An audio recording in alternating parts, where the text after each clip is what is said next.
and welcome to this week's edition of NCompass Live. I am your host, Krista Porter, here at the Nebraska Library Commission. NCompass Live is the Commission's weekly webinar series where we cover a variety of topics that may be of interest to libraries.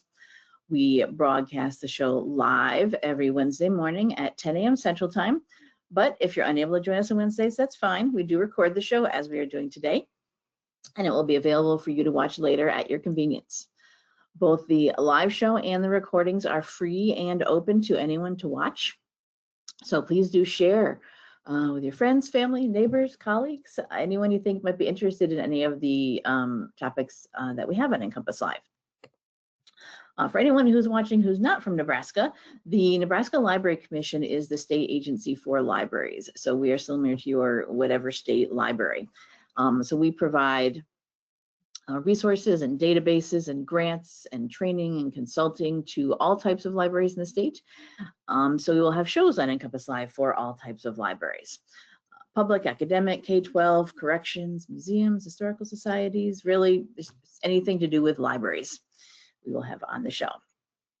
We bring in guest speakers from across Nebraska and across the country, but we also have Nebraska Library Commission staff that come on and do presentations for us, sometimes about services and programs and things we do here for the Commission. And that's what we have today, Commission staff, but talking about something that's from our Nebraska Center for the Book, because we work with them and for them as well. So it's kind of a mashup, we'll say.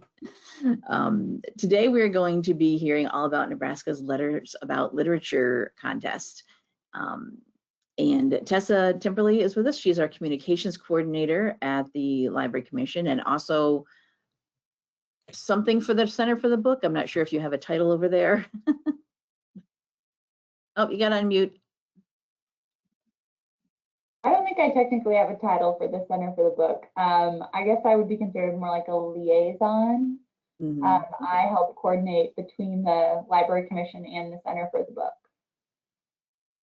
So. Right, and we do a lot of things who are in conjunction with them, yeah. Yes.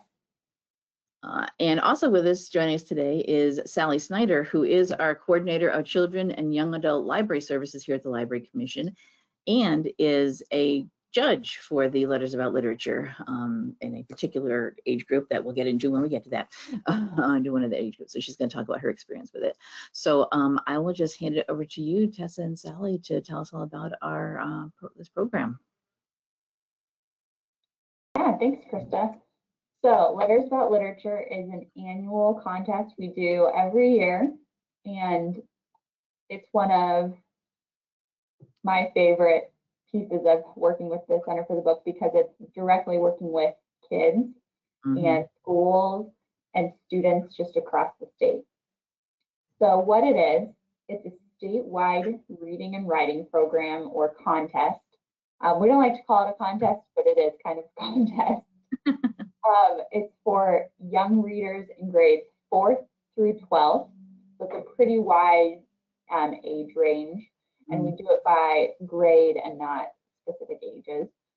And what we ask students to do is write a personal letter to an author about a book that they felt has inspired them, changed their view of the world, changed the way they think about something, really just impacted them in a deep way. They can choose any author, living or dead. They can choose any genre. We've had people write about comic books, write about nonfiction, science books, talk about, I mean, classics, contemporary fiction. It just, the range of genres and subjects that students have written about is wide. I think the only thing we do not accept is writing about song lyrics.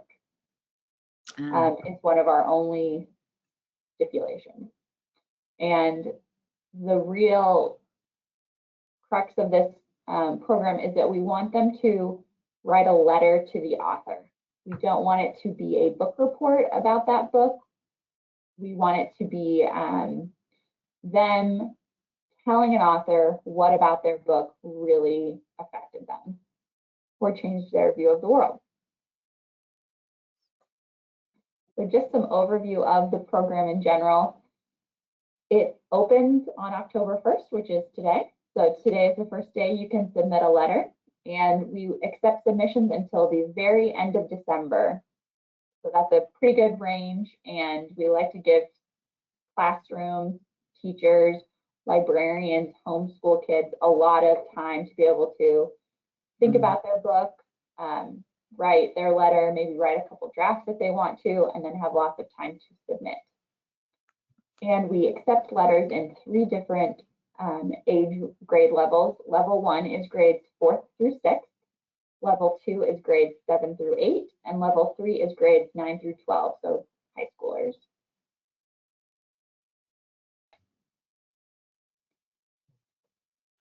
To go into the Center for the Book just a little bit,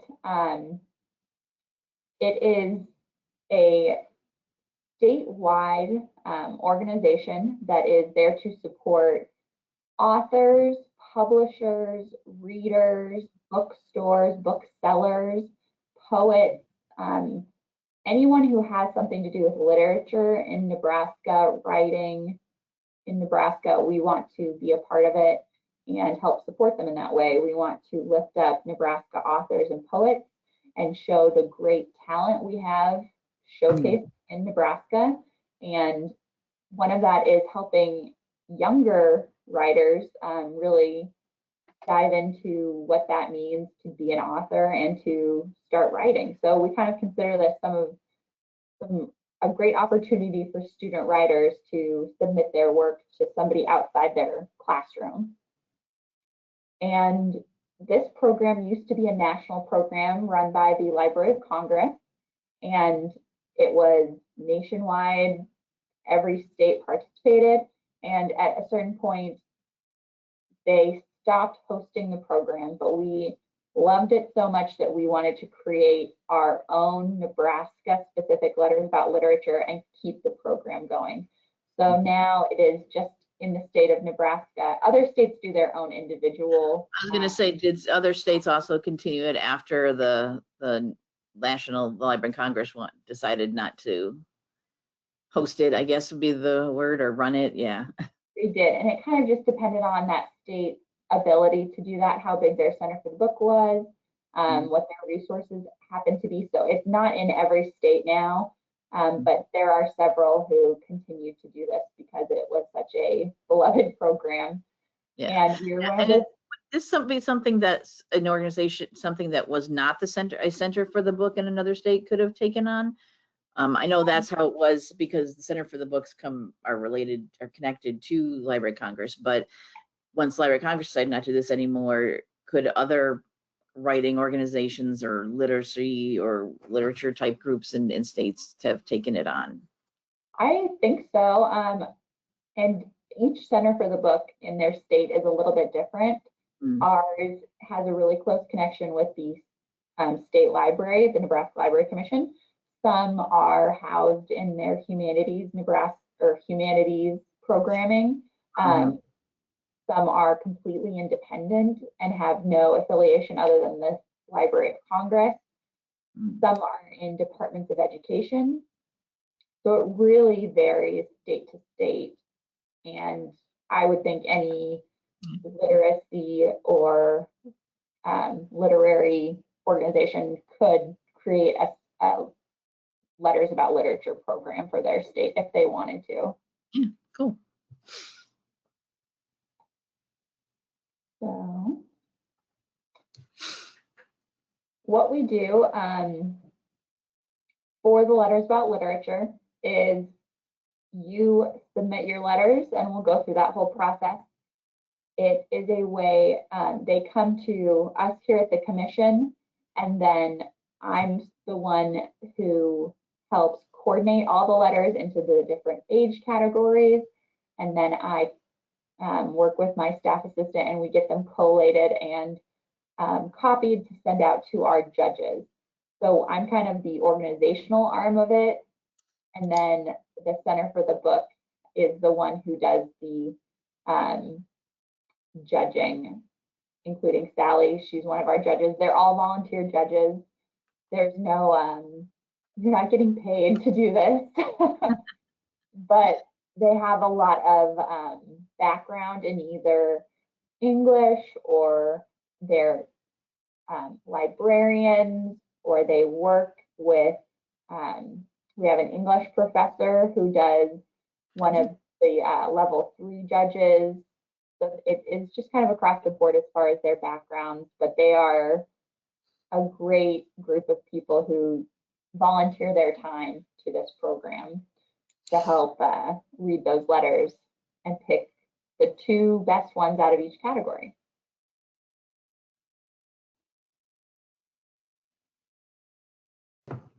Let's see. I'm going to hop over. I think this is a great time to talk with Sally a little bit about judging in general, and maybe go through the whole process of how you submit a letter and what you can find on the website. But Sally, how long have you been a judge for Letters About Literature? That's a good question. Quite a few years. I'll be I don't exactly know. I should go back and look on my email to see how long it's been. Definitely been longer than 10 years. Yes. Because you were judging when I started working at the Library Commission. Lorene Riedesel, the former director of Beatrice Public Library, was the person in charge of Letters About Literature for a number of years, and she requested me to join, and I thought, well, this sounds like a good use of my time. Checked with my supervisor so that there wasn't any problem there, but and I'm a judge for the level 1 group, the grades 4 to 6, which is really fun because they sometimes they haven't quite figured out how to write their letter or what they're really supposed to be doing, but they have such enthusiasm for the book they've read. So occasionally some of the letters really are more of a book report, which is still fun because they are enthusiastic, like I said, and I love this part of the book and I love that part of the book, and you're a great writer, thank you. And that's wonderful. But they didn't quite hit the thing we asked them for, which is, how did this affect you personally, or your view of the world, or your view of yourself? And so you have this is a pretty good pile, and gosh, these were fun, but they're not in the running pile, which is, you know, what you have to do. Sometimes that's probably, I think that would be the part that is more, especially for the younger writers, not something they're used to. You know, they're used to writing book reports, just talking about what the book was about, what was something important in it, a theme or whatever. But making it personal is the thing that is, I think that they're, you know, something new for them to do. That's exactly right. It's a little tricky for them, and some of the writers do that really well. And whether they're in grade 4 or 5 or 6, they find they have something has really connected with them, and they express themselves pretty well about what that was and how it did affect them. And I've read letters where someone said, I never thought of this before, but my uncle does something in this book. And it's so amazing to see their connection they've made with that particular author and book. And it's kind of hard sometimes to just narrow it down to 2. Some years we have a lot more letters than other years. It just kind of depends on how things are going in the school area, and also, as Tessa had said, homeschool children are welcome and invited to participate as well. And we have received letters. I don't know where the letters come from because I'm a judge. I'm not supposed to know anything about the child who wrote it personally, because that's not the point. But I've heard later that there were homeschool children involved, and et cetera. And I think that's a great way for everybody to have a chance to just really think about what they're reading and how it affects them. Yeah, I love that point. This is not a school-sponsored program, so we're not doing this in partnership with you know, public schools or anything like that. This is open to any child who is 4th grade to 12th grade age range. We have kids as young as 12 submit letters. If you are that old, you have to have a parent permission to submit your letter. But 13 and older, as long as you are still in, I'm not sure what they call it, from elementary to high school, upper elementary, Is there middle school? Middle school? Yeah. Junior high. I know lots of different communities have different ranges for their school systems, but other people do this outside of school completely. There are libraries who do programming around this. Librarians help students think about their book and pick their book, and they do it more like an after-school program activity. And then we have kids who just do it at home for fun with their parents. We have kids in homeschool who do it as curriculum for them. So just across the board, if you are a student in Nebraska, you are eligible to submit a letter, and you don't have to do it through an organization or through your public library. You can do it individually as well. Yeah. And something that public libraries can do if they want to is just have an after-school program or Saturday program about, if you're involved in this, here's how to write a letter, because that doesn't happen so much anymore, that people write letters. And so that's another way to look at, there's this program you might want to do. You don't have to, but here's what we're going to work on today, is how to do this, the format of a letter and why it's set up that way. And that's kind of interesting for the kids too. Yeah, do schools teach letter writing anymore? I don't even know. I'm sure some do and some don't, I would guess. This is a great way to incorporate that into your curriculum, is having kids write a letter to an author, and give them some experience doing that in a way that doesn't have any, you're not actually sending this to the author, so it's kind of a no harm. You don't have to worry about the author actually reading your letter or being embarrassed about that, because it doesn't go to them, it goes to us.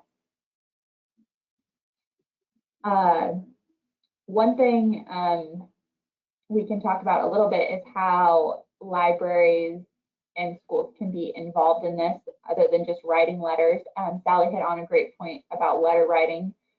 You can have a letter writing clinic where you involve parents or grandparents and have them, write a letter first to show their kids or family members what a letter looks like, how that works, what the format of that is, to kind of get the ball rolling and give them a great example.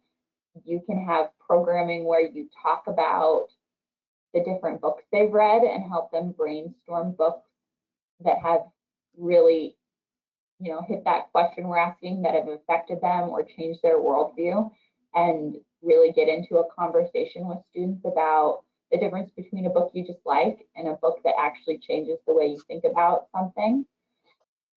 So there's a lot of different facets to this programming that are open to schools and librarians and parents at home.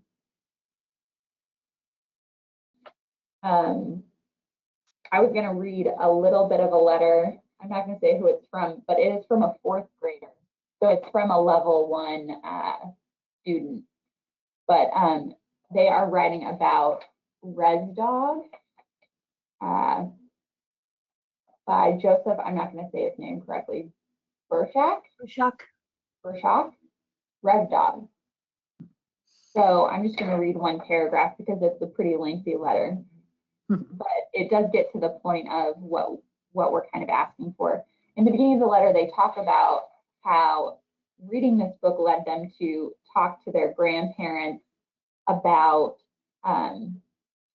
where they had lived, because I think they had a small idea, but they found out that their grandparents lived on an Indian reservation in Arizona, and that's where their father grew up, because their grandparent was a legal aid, worked for a legal aid nonprofit on a reservation. So to give free legal services to reservation residents, they lived on the reservation, and that's where their father grew up for a part of their childhood. So it kind of opened a door to a conversation with their family they had no idea about, and weren't aware of.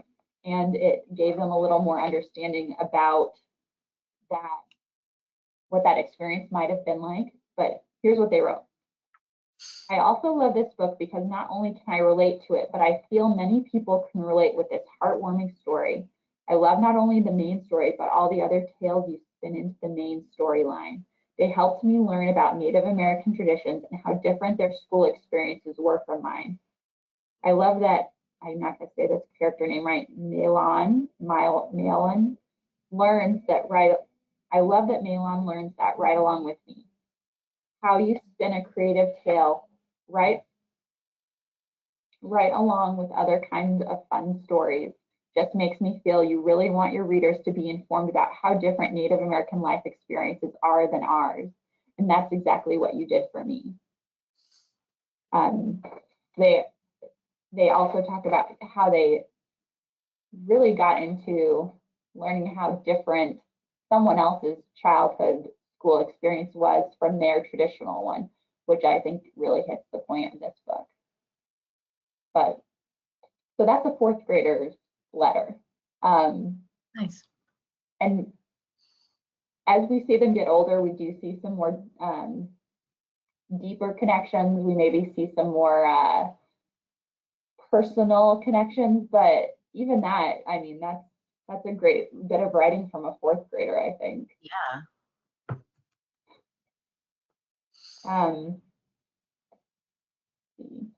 So how do you submit a letter? Where do you go? What do you look for?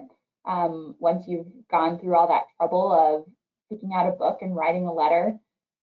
So if you go to the Nebraska Center for the Book website, under programs, you can find Letters About Literature, and we have a lot of information here. You can learn about letter writing clinics, or you can just go to the main page.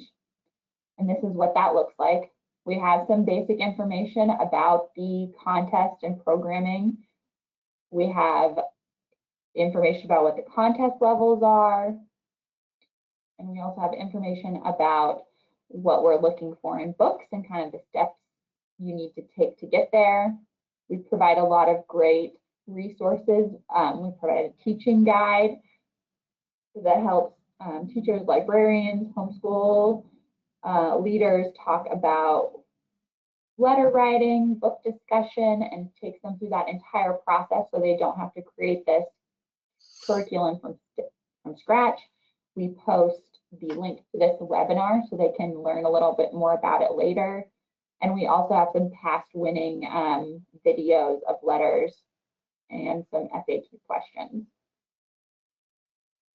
Another resource is we have a guideline page, and we also have that guideline page in Spanish. We do not accept letters written in Spanish, but if you have a Spanish speaker who is learning English, this might be a great exercise.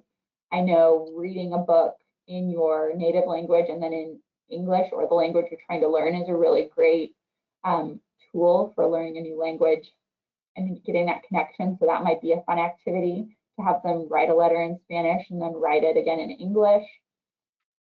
And it might help them take that home to their parents who might be Spanish speaking and help them explain what they're working on in class. So we do offer that guideline in Spanish, but the English version goes over all the important things. It talks about those steps, reading, reflecting, persuading, writing, and then submitting your letter. And then it goes into all those details about how to submit your letter and what the assessment, what we're looking for on that letter. So this is a great resource to hand out to students or just to have around your classroom or library, help people get involved. And once you've written your letter, you hit the big submit button, and that takes you to this online form where we fill out. We don't want a student's personal information unless they're doing homeschool and it is an actual parent submitting this information. And even then, we like the parent's contact information. So if you are doing this, we want your school name and your school phone number, and then we want your student's first and last name. And legally, we want to know how old your kid is, so that if they are under the age of 13, that we have parental consent for you to submit this letter online. We want to know what grade level you fall in and what your specific grade is. And then we want our contact information to be an adult contact information. So even if your student has an email, we want to do either a teacher, librarian, parent, or guardian, or a school administrator, but we want an adult contact, because we don't ever want to have to deal with a student's personal contact information.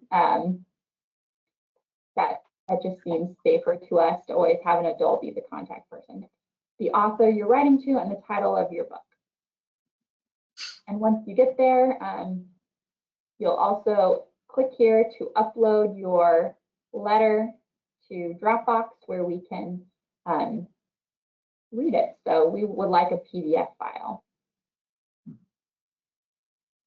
But we've tried to make it as simple and straightforward as possible. But if you do ever have questions, our contact information is available, and you can get a hold of me right here and ask me any questions you might have about submitting your letter, or guidelines, or anything like that.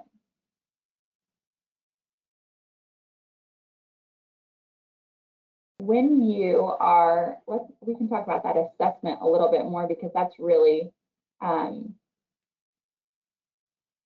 Allie's role in this. But here are a couple of things. Actually, so someone just had asked, actually, I was going to mention that. Can you go a little bit more into the criteria for how these are judged? And I suppose that's this assessment section here. Yeah, so we break it down on the guidelines, both the very specific things we're looking for, like what the word count is. We don't want it to be a 5-page letter. That would be overwhelming for our judges to read 30 or 40 or 100 5-page letters. So we want to keep the word count between 400 and 800 words. We would like it to, be clear and consistent as far as grammar, and be organized, and have details to support your main ideas, those kinds of things with spelling. But we would never throw out a letter if it didn't have perfect grammar or didn't have perfect spelling. But those are things we look for in, a very top winning letter. We have, so we'll start from the beginning. Audience. Who is this letter going to? Does it address the author specifically? If it's not in letter format to the author, it would not be counted if it's just a straightforward book report. Purpose. Does the letter address the contest theme? Do you talk about how it changed the reader's view or of self or the world? Is it a personal reflection? And then once again, if you're just summarizing the book or a fan letter, that's not really hitting that point. We talked about having the letter be clear and written 400 to 800 words and good grammar and spelling. Originality. Does it express ideas creatively, communicating a unique or powerful point of view? And we really want these to be from the kid.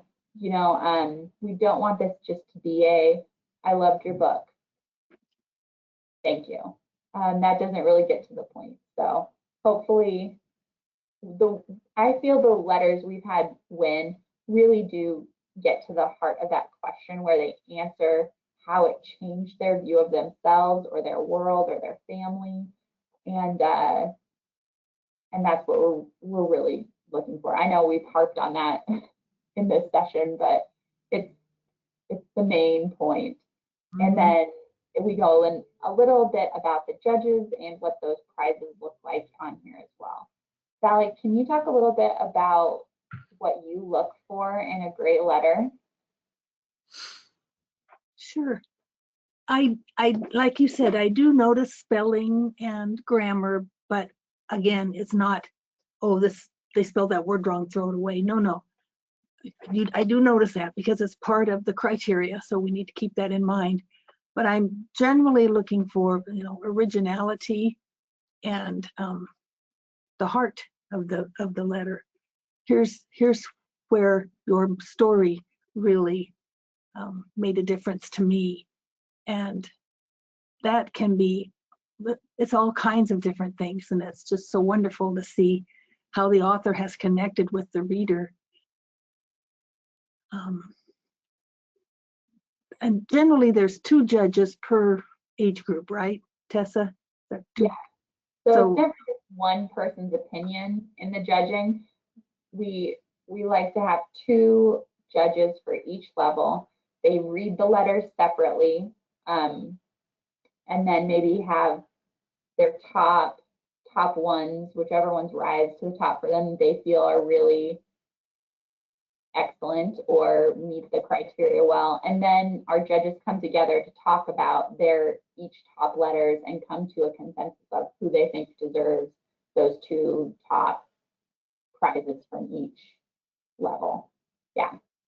In my experience, the person that I'm teamed with, we generally talk on the phone, and we each have our top 4 maybe, and then we talk, and it's amazing how close we are. Now, we won't have all 4 letters exactly the same, but 2 or 3 for sure. And we'll talk about that and why we thought this one should be first and why that one should be. And that really helps because one viewpoint is okay, but when I talk with my other person, they've caught things that I happen to not didn't bring forward to me. And then we'll talk and say, well, yeah, I see what you're saying there. And it is tricky. Well, it's not, it's just tough to say. This is letter number 1 and this is letter number 2, but that's what we're supposed to do. So we have a good conversation. There's never any knockdown, drag out fights or yelling at each other, that kind of thing. We just say, well, I see what you're saying. You know what? I think you're right. We should go with that one as number 1, and we'll go with this one as the second level. I'm kind of putting you on the spot for this one. Have you ever been surprised by a book selection that a kid has written about? Well, yes. Now, I can't think of an example, but I remember, wow, they picked this book, and then they say why, and it's amazing. I can't think of an example though. You're talking specifically about what book they chose to talk about? Yeah. Because there are all ranges. Variety. Yeah. When you get the grade 4, you're getting, well, I shouldn't say that because kids read at whatever level they feel like reading at. And if they're interested in a book, it might be for a 6th grader and they're a 4th grader, but they go after it anyway. And that's wonderful. And sometimes there's something else that maybe it's been lingering for a couple of years that book really affected them. So when they get this chance to write to an author, they go, I'm going to write to that author for this purpose because of this reason. So it's fun to see all the different titles that are selected. And some of them are very popular books of the moment. And some of them are surprising, something from years past or something that you think, I surprised that they chose this one for a younger crowd, but that's not the issue. It is, how did this book affect you? And that's foremost in my mind as I read the letters. Yeah. Yeah. I was just gonna see if I could list some of our book choices.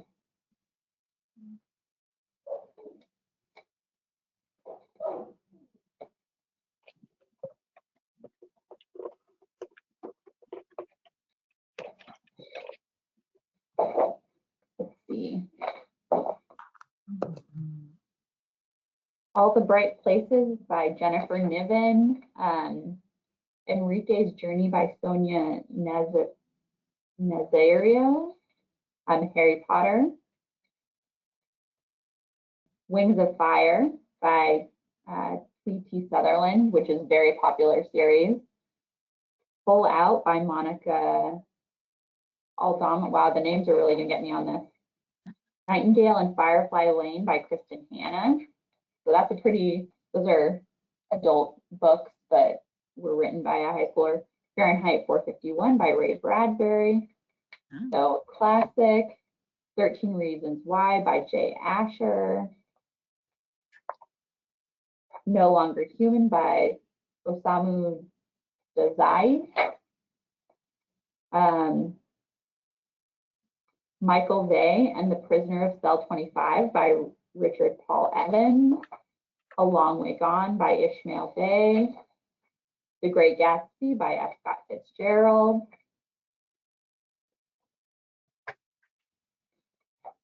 Can't Hurt Me by David Goggins. Shatter Me by Taria Mafi. Left to Tell by Immaculée Philip Aguiza. 1984 by George Orwell. The Beekeeper of Aleppo by Ms. Leftery. Out of My Mind by Sharon M. Draper. Educated by Tara Westover. So just a really wide variety. We've got classics in there. We've got popular novels and series. We've got nonfiction and fiction, fantasy. So really just the sky's the limit as far as what genre and types of books kids choose to write about. And I think that's one of the great things about this, that there's no tight box they have to fit into. Yeah, because someone commented, there's no restrictions on they only can read books for their age or all those reading level stuff that's out there. No. For so this, that one, the level 3. I mean, our levels are just the levels of the grades of the kids, but as far as when books are categorized as for certain levels, or what are those, those age ranges, yeah. ranges, or I read a lot of things about librarians being told, well, I'm not allowed to read that level book because it's above my what I'm supposed to be allowed to read. Just because of how it's been designated as a book for this age group or this whatever. So we don't care about that for this program. They can read whatever they like to read. Yeah. Right. So that was the level 3 submission that I just read those books from. So there were books in there that I think would probably be considered middle school to elementary age reading level books. But if that's a story and a theme that they connected with, like you were saying, maybe they wrote about a book they read in middle school that's been sticking with them for a while. Yeah. Perfectly acceptable. Yeah.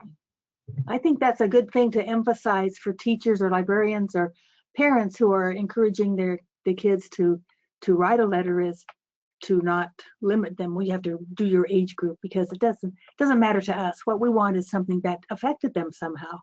And so, and some kids are reading above their supposed grade level, and that's fine. I like that you say a lot when you do your reading lists, Sally, your reading list sessions, that these are just kind of generalized things, and all kids will read at different levels, and you don't have to stick them into this one. Yeah. And I understand as a teacher, there's some reasons for some limitations for things that you're assigning. That's fine. I'm just emphasizing that for this project, pick a book that had meant something to you, did something for you. So someone just want to know, because you mentioned about the authors not being, we don't actually send these letters to the authors, but we do announce, there is a new announcement when the awards are made, when the selections are made. Do the authors ever, are they notified? Do they hear about it? Is that ever happened? Not that I know of. But we don't have contact information for these authors to get in contact with them. And we do post on our Center for the Book, we post the winners and the author that they wrote to. So that information is available. But as far as I know, we've not had any strong connection between an author. I think, yeah, some of these letters are incredibly personal and even private. Sometimes they're digging into material that they maybe not even told their parents that they're digging in, like writing about a subject that is affecting them personally that they haven't even told their parents about. They're just using this as an opportunity to write about something very deeply personal to them. And so we like to try to respect that not all of these letters are public, or that very personal writing won't be shared with anyone else or to the wider public, that sort of thing. So we leave that up to the student to decide if they want to, because I know you mentioned and you showed before, back when we were doing this, when the COVID-19 pandemic started, there are some videos of some of the children reading their letters, but that would be like only if it's not a requirement that they do that. Okay. And that does kind of lead me into what happens if your letter is picked to win. So if you're one of those 2 winners from each category, we invite you and your teacher or librarian, whoever helped you submit that letter, and your parents and family to kind of a little awards morning luncheon. We start at the Capitol. We do a proclamation signing ceremony with the governor for National Library Week, and your letters are included in that as far as that you won this contest or are a top letter in this contest. You get a signed certificate from the governor's office. And then after the proclamation signing ceremony, we go over to Bennett Martin Public Library, which is just a few blocks from the Capitol. And we have sort of kind of a breakfast brunch treats for you. You have the opportunity to read your letter out loud for your family and teacher or librarian if you would like to. We never force any student to read if they aren't uncomfortable with that. So they get the opportunity to do that, which is a really fun way to kind of showcase all their hard work if they would like to.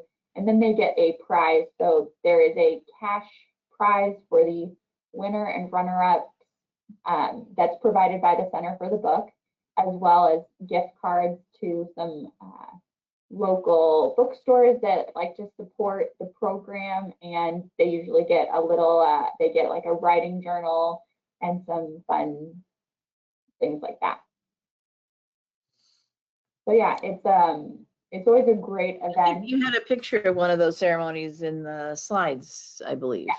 Yeah. And then after the little brunch, they have the opportunity to take a tour of Lincoln City Library's Heritage Room of Nebraska Authors, the Jane Pope Geske Heritage Room, which is a really fun opportunity. It's a gem of the Lincoln City Library's collection that a lot of people don't know is there, but they get a little tour of that. They get some information about what that means. And then we give their letters to the librarian in the Heritage Room, and they file them away and save them as a Nebraska author in the Heritage Room. And that is very cool. I think they get to be now as part of, again, they're an actual author. Yeah. You're a Nebraska author now. And we've had they keep those letters, and we've had some experiences where maybe a student lost their letter and needs a copy of it later for something, and they can go back to the Heritage Room and find that, get their letter back, or get a copy of their letter so that they can have it again. Yeah. So it's a great day, and we love it when students can attend, and I think they have a fun time getting honored in that way. It's a great event.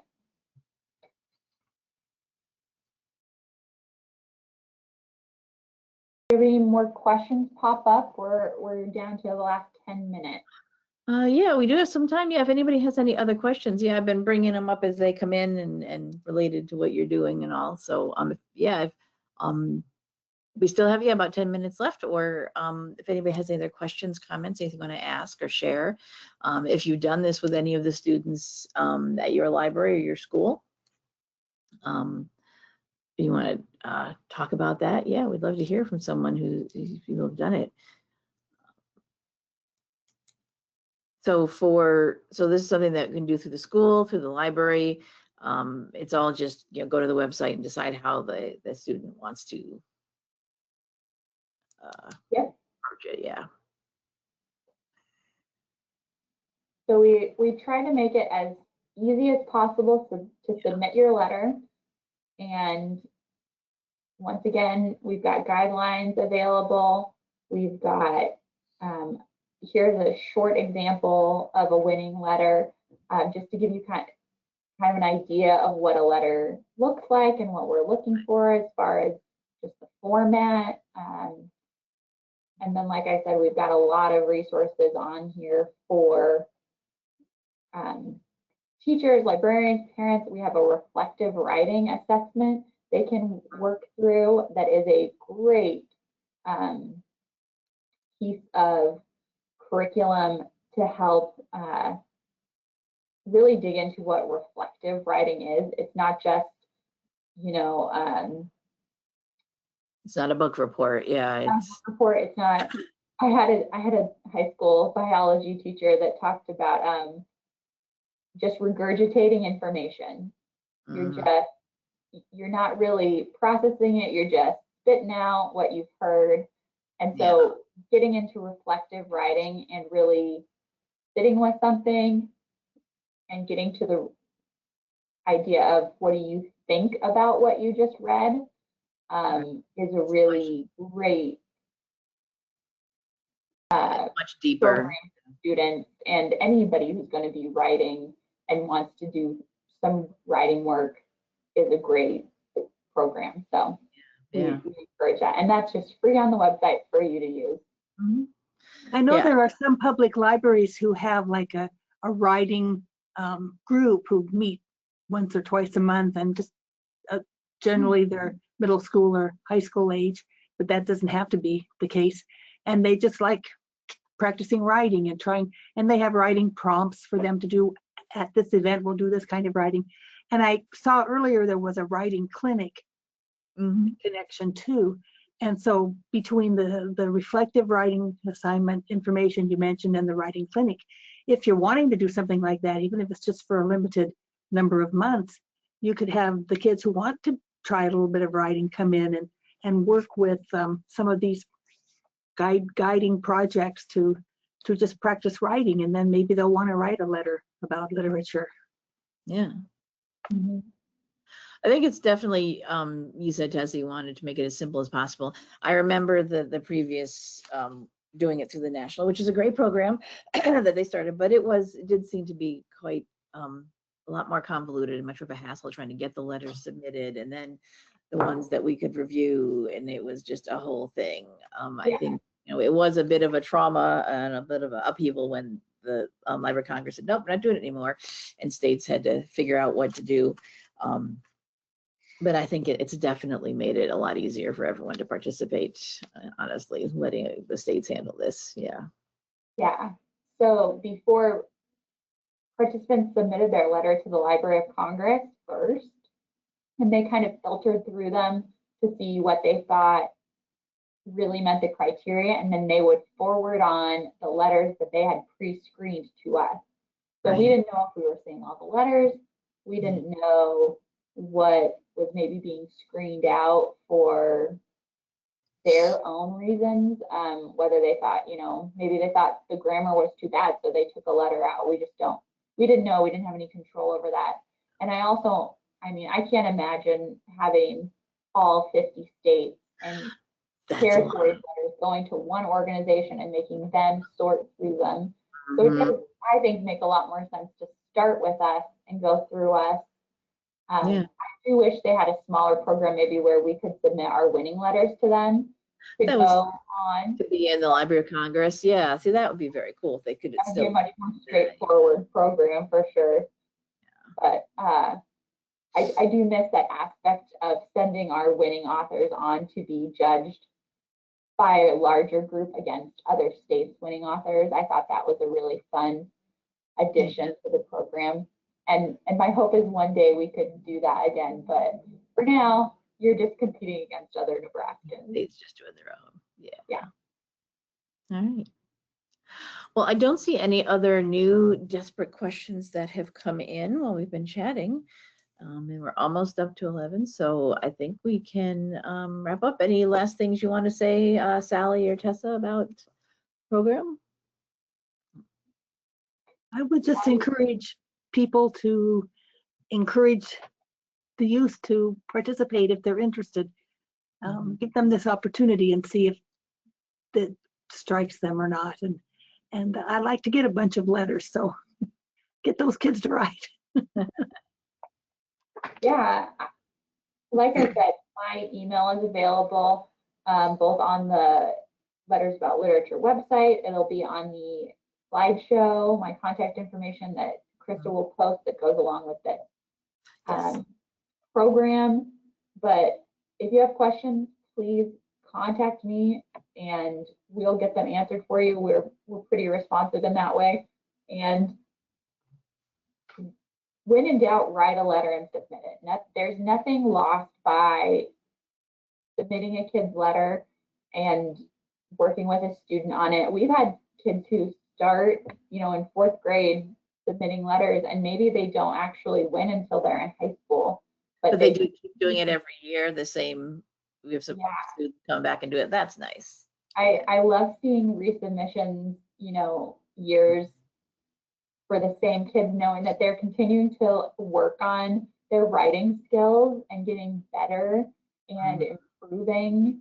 So I think that's a really fun piece to have a kid continue to write a letter each year and see how they've progressed too in their thoughts about things, their different books that they're now reading. And yeah, it's a really fun activity. So there's nothing lost in submitting a letter, even if you don't win. It's a great writing exercise for a class or student. So that's my last 2 cents. All right. Thank you so much, Tessa and Sally. This is always a fun program, and to hear about all the letters and what the children you have written about. One of the most fun things we do here. Yeah, well, we do the Center for the Book does. Yeah. All right, I am going to pull presenter control to my screen here to do my little wrap up. Yes. So the slides, as Tessa mentioned, will be available. Tessa, I don't know if you can get those to me later. They will be available with the recording. And this is the session page for today's show, which when the recording goes up, it'll be the same info. So you have a link here to the Center for the Book and the Letters About Literature contest. So you can go there for all the information. If you go to our main NCompass Live page, we have our upcoming shows here, and the archives will be here. So today's archive will be at the top of the list here. Most recent one's at the top. Everyone who attended and registered for today's show will get an email letting you know that it has been posted. We also push it out onto our mailing list and through our social media. We do have a Facebook page for NCompass Live. So if you like to use Facebook, give us a like. We do reminders. Here's a reminder to log in today's show, announcing our next show and the presenters. And then when the recordings are available, we do post about that as well. We use the NComp Live, a little abbreviation hashtag for our show when we post on here, or anything through the Library Commission's Facebook page, or the Library Commission's Instagram that they have also. So you can follow that there as well. On our show archives here, I'll just show you, if you want to, you can do a search here and see if we've done any topics that you may be interested in. As I said, we do things for all types of libraries. And you can just type in anything you might hear, see if we've done a show or if someone's presented on something. You can search the full show archives or just the most recent 12 months if you want something just very current. Because this is, and you'll see over here, if you look, this is a very long page, and I'm not going to scroll all the way down because that would be, it's a lot. But this is our full show archives for NCompass Live, going back to when the show first premiered in January 2009. So we are in our 17th year of NCompass Live. That always stuns me when I say it that way. But we have all of our show archives here. So just pay attention when you do watch something older, because just pay attention to the original broadcast date for anything. We all have a date here, when it was first done. Many of our shows will be fine to watch, good things stand the test of time, good useful resources. But some things will become old and outdated. Services, programs have changed drastically. Links may be broken. People may work at different places than when they presented for us. So just pay attention to when something originally broadcast. But this is something libraries do. We keep things for historical purposes, and as long as we have a place to host all of our show archives, which right now is the Nebraska Library Commission's YouTube channel, excuse me, we will always have them up and available. So if you want to see how the show was way back in the beginning, you're welcome to go ahead and do that. And it was just a little baby show. So thank you everyone for being here. Thanks so much, Tessa and Sally. This is great to talk about this program again. Hopefully we'll get lots of good submissions this year. So our upcoming schedule, you can see we are taking 1 week off. Just I want to make sure everyone's always aware of that. We always take off the week when it is our Nebraska Library Association annual conference, which is coming up later this month. So we don't have NCompass Live on October 22nd. Many people in the library world will be at the conference in York. So we're skipping that week. But next week, we will be talking about the do's and don'ts of D&D. Dungeons and Dragons. Yes, lots of libraries are doing programs, all types of libraries, public libraries, academic libraries. And Liz Hiddle is a librarian here from Nebraska. She has done this at her library and she's still doing it. So she's going to talk about ways to have Dungeons and Dragons programs at your library. So please do join us. I'm very excited to see what Liz has to do. I am a player myself. So personal connection to that. So thank you, everyone, and hopefully we'll see you all on a future episode of NCompass Live. Bye-bye. Bye-bye.